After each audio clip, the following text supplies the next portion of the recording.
Symptom. Pope claims authority over all souls, 1302. This is from the District of Columbia, Maryland.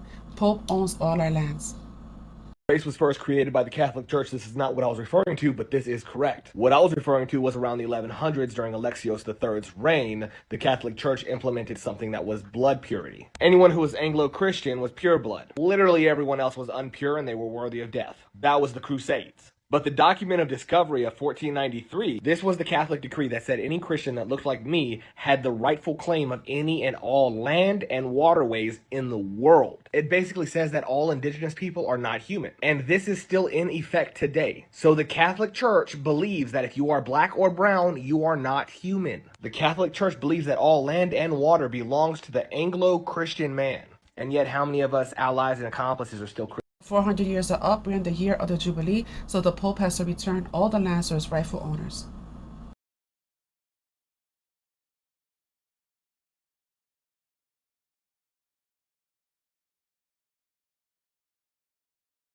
That's why people are making videos about this, about segregation, because that's coming back thanks to Trump, who happens to be a nice Templar.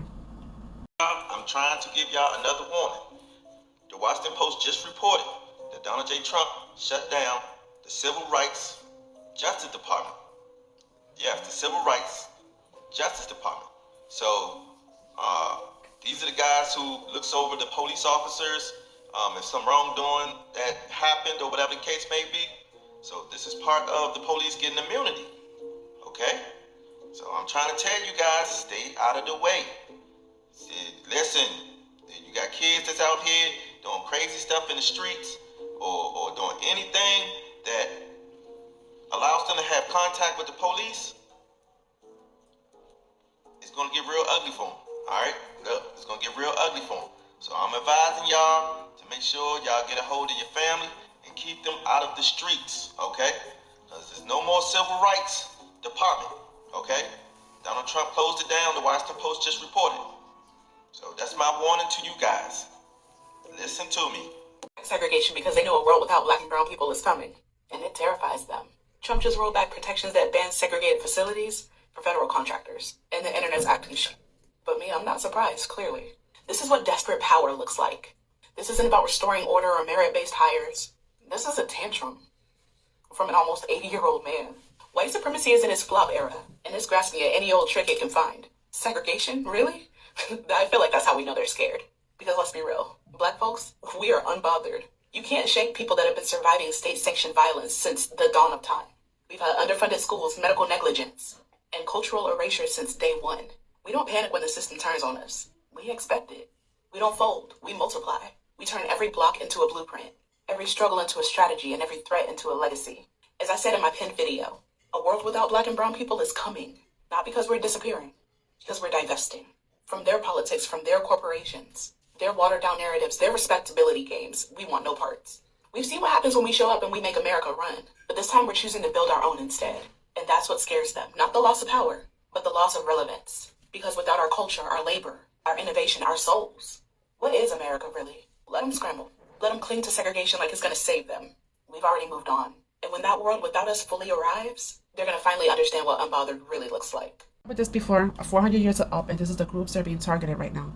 Northern and Southern Kingdom. Hispanic and Black share the same gematria, 44. So they're grounding up the Northern Kingdom, the so-called immigrants, right? And they're taking them to camps. And now they're doing segregation.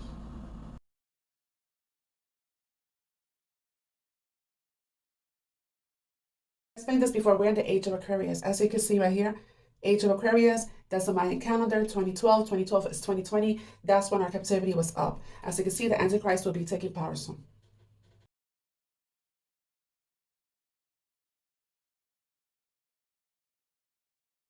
Dan is the tribe of the Antichrist, the one that broke off the tree of life to join Rome.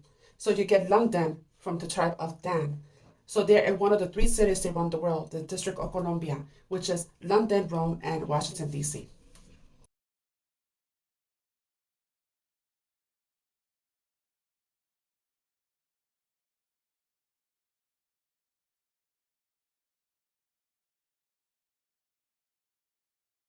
Osceola, for a moment forgetting himself, broke out into a fierce passion. Listen to what he's going to say, guys.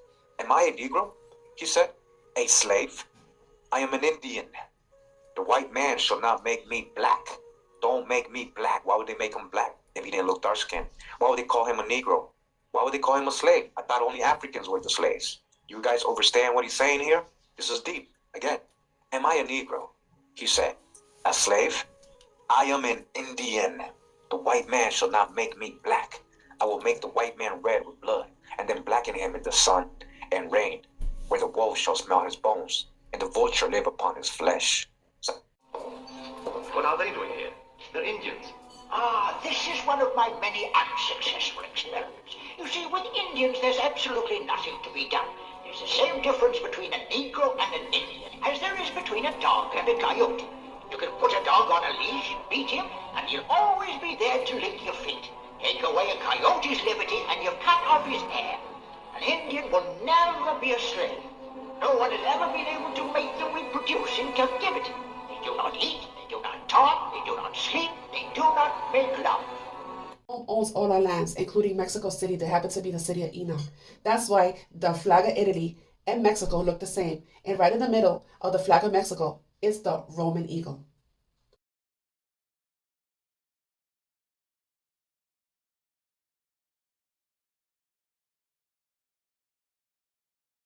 Not the cartel, it's the government's. So let's work backwards here.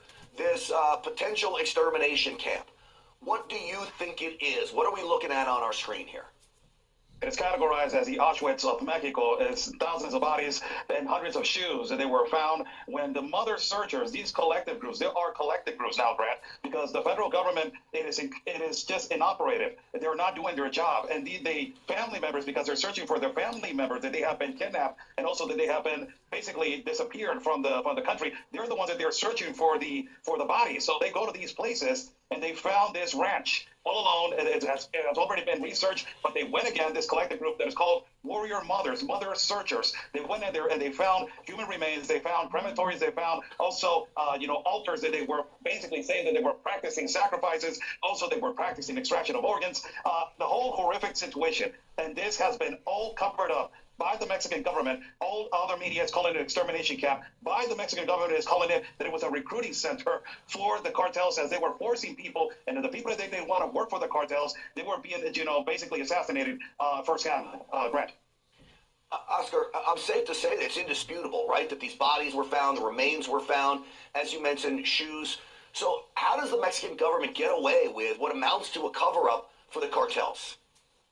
Well, what they did is that they opened it up 3 days later. The fiscal general of the republic said that he was going to open it up for press and also for the mother searchers to go back. And there were multiple mass grave holes that they were found by the mother searchers. And when they came back, everything was clean. They covered it all up, and then they gave out information.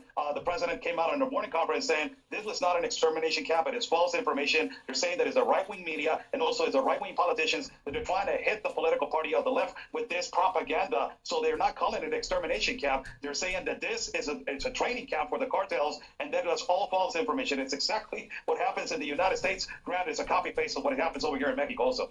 Yeah, it sure sounds like it. All right. It cost $442,000. And I Need y'all to understand that although a heart costs almost $500,000, to get it installed is $1,644,000, almost $2 million. When you go to the hospital and you're an organ donor, do you think that doctor looking at you to try to fix whatever gunshot wounds you got in your leg? Or is he thinking, damn, look at that $2 million?